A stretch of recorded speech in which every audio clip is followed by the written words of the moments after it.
Imagine sitting in a restaurant with your service dog, only to be humiliated, rejected, by someone you trusted. What happens next will leave you speechless. Hey, I'm Ben, 34, a mechanic in Spokane, Washington. My days are spent fixing engines, my hands always covered in grease. It's the kind of job that feels like a never-ending grind, but you find peace in the work. I thought I had a simple life. I was wrong.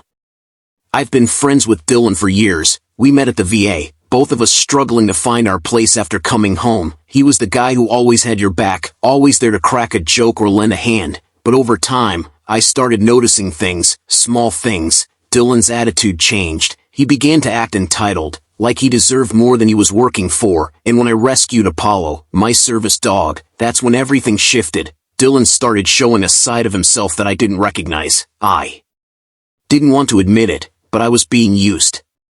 One evening, we went to a local diner to grab some food. Apollo and I walked in first, and I could see the eyes of the staff widen, but we weren't doing anything wrong. Apollo's a service dog, well-trained, and I needed him there. Then Dylan stepped up behind me, his voice loud enough for the whole place to hear. "You can't bring that thing in here. We're not running a zoo." I froze. Apollo looked up at me, sensing the tension. Dylan stood there, smug and unwavering. That's when I realized he wasn't just turning his back on me, he was deliberately humiliating me.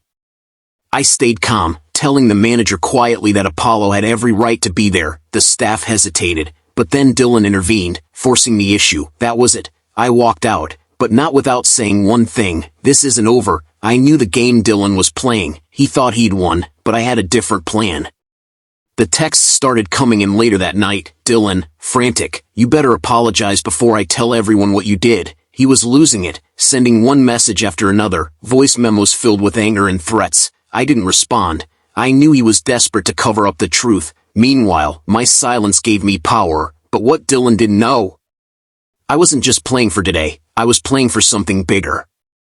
The next morning, I walked into the same diner with Apollo by my side. Dylan was there with a group of friends, trying to act like nothing had happened. The moment he saw me, he froze. A firefighter in the corner, overhearing the earlier conversation, spoke up, revealing that Dylan had a history of discrimination. It was all out in the open. The diner staff, now in full support, asked him to leave. Dylan's face turned bright red. The crowd watched, murmuring, as he was escorted out.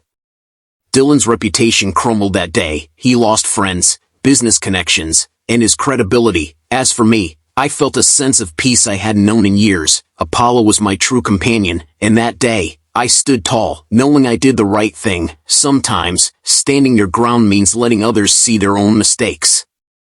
Now, every time I walk into a place with Apollo, I hold my head a little higher. Don't ever let anyone shame you for standing up. Comment below with your thoughts, and make sure to subscribe for more stories that remind us all of the power of doing what's right.